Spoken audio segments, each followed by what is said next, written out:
Roli luan namazi dhe dhikri, ose përkujtimi i Allahut në menaxhimin e përkujdesin ndaj stresit dhe ankthit. Po sigurisht se pesë kohët namaz tregoi pejgamberi alayhis salatu wassalam e mori shembull sikur një njeri shkon pranë një lume dhe lahet 5 herë në ditë tek ai lum. Tha do të mbetej pa pastërti tek ai njeri. Zakonisht pa pastërti dhe ndotësit që janë qofshin ato interne dhe eksterne, në brendshme apo të jashtme tek njeriu, ato shkaktojnë peshë rëndësi. Domethënë, kur them peshë rëndësi e rëndojnë kurrizin ose barrën e njeriut, e rëndojnë edhe shpirtin e njeriut, pra mëkatet ose ndytësitë. Se mëkati ngjason ndytësirës. Po. Sukur njerëz si thonë të na është i zhyt, ose është i palom. Dhe kështu që larja nga pastrimi nga gjitha ato pa udhësi është kur ti përmend Zotin, sepse ti kur përmend Zotin automatikisht ti ke mendjen për mu largue edhe mos mu afru hiç atyre pa udhësive. Sepse Zoti thot në Kur'an: Inna Allah yuhibbu at-tawabin wa yuhibbu al-mutatahhirin. Allahu i don ata që pendohen, që bini istigfar, astagfirullah, kërkojnë falje, por i don edhe ata që pastrohen. Pastaj dhikri ka një peshë të madhe në jetën e njeriu, sepse kur ne e kujtojmë Allahun, largohet shejtani. Shejtani zakonisht pra është armik i përbetuar i njeriu që ta shtin në rrugë të gabueshme, ta shtin në rrugë të këqija, pra shtin në paullsi, në ligësi, në bërjen e veprave të liga. Kur ne tani e kujtojmë krijuesin, normalisht ne ja japim një mesazh trurit ton, mindsetit që ka dalë se është një krijues që të mbikëqyr, ta dish që kjo është haram e kjo është halal. Edhe duhet të punosh halal, duhet të punosh me ndershmëri, duhet të punosh me nder që të arrish rezultate. Pra, kjo është pra që besimtari vazhdimisht angazhohet ose përpiqet, po dhikri ka këtë manifest, ose këtë shkakton këtë gjë të mirë, pra që është.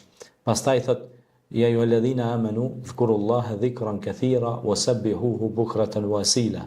Thot Allahu në Kur'an: O ju të cilët keni besu, me përmendni mua shpesh me përmendjen me lavdë e me falëndërime, pra që më takojnë. Ata që e përmendin Allahun janë të gjallë.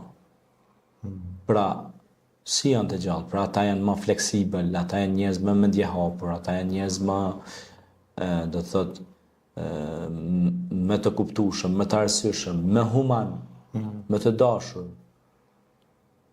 Janë jo egocentrik, jo njerëz egoista, selfish, domethënë vetë egoin e tij me pa. Pra, janë më të afrueshëm, janë muhsinin, janë bamirës. Pastaj dhikri, edhe salati është dhikr, domethënë edhe namazi është dhikr, sepse krejt namazi është përmendje e Allahut. Është tu fillu prej tekbirit fillestar që është Allahu Akbar, që lidhemi pranë tekbirit fillestarës, ti thua Zoti është më i madh. Pra, e madhëron kënd ato që të ka krijuar. E çaja Allahu Akbar, në ngritja e duarve në pozitë të tekbiri fillestar, është ngritje shpirtërore. Është ngritje imanore. Është ngritje e vlerës tënde si njeri. Pra ti ngritesh dhe vlerësohesh si njeri, sepse i ke vlerëson ato që të ka kriju.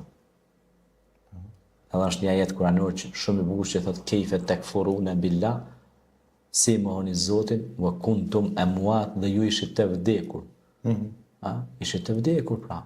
Pastaj thotë: Awalam yara al-insanu anna khalaqnahu min nutfatin fa idha huwa khasimun mubin. Në surën Yasin e keni këtë ajet kuranor. Thot: a keni pa njeriu pe shkajt e kena kriju? Me një pikë shumë të vogël, thot: ja ai u bë armik i kujt vetëm vetvetes vet. Pra njeriu më shumë ti që e dëmton vetëm veten e vet. Sepse krijuesi është i plotfuqishëm. Ai gjithçka e ka krijuar në precizitet.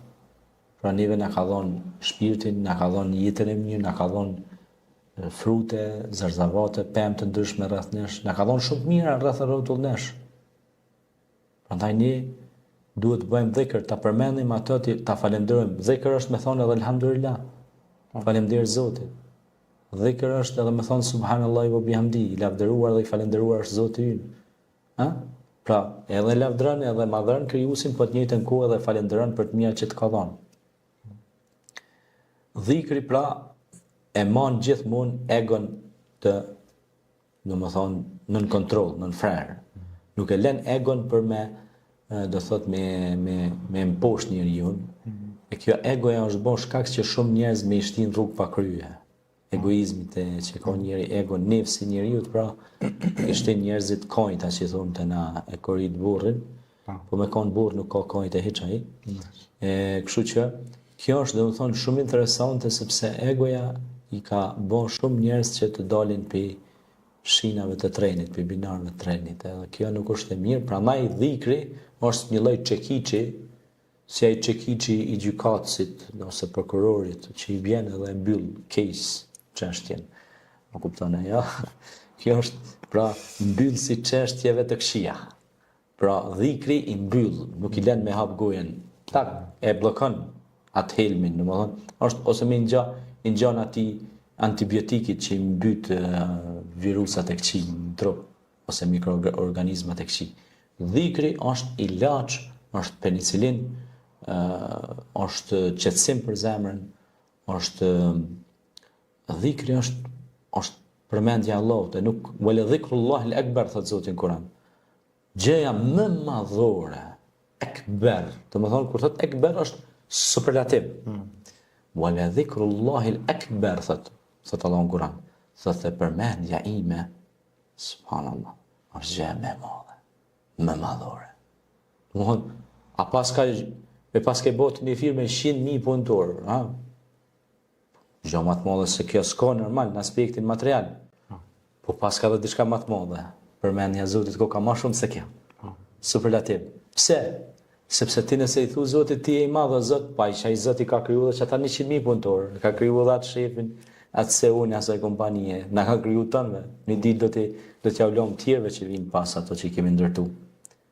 Pra, vlera e njeriut rritet sa ai është i lidhur me krijuesin. Pra nëse ti don ta vlerësosh veten tënde si njeri dhe të kesh vlerë kudo që shkon dhe kado që ec, është të bësh dhikr, ta madhërosh Zotin për të mirat që të ka dhënë.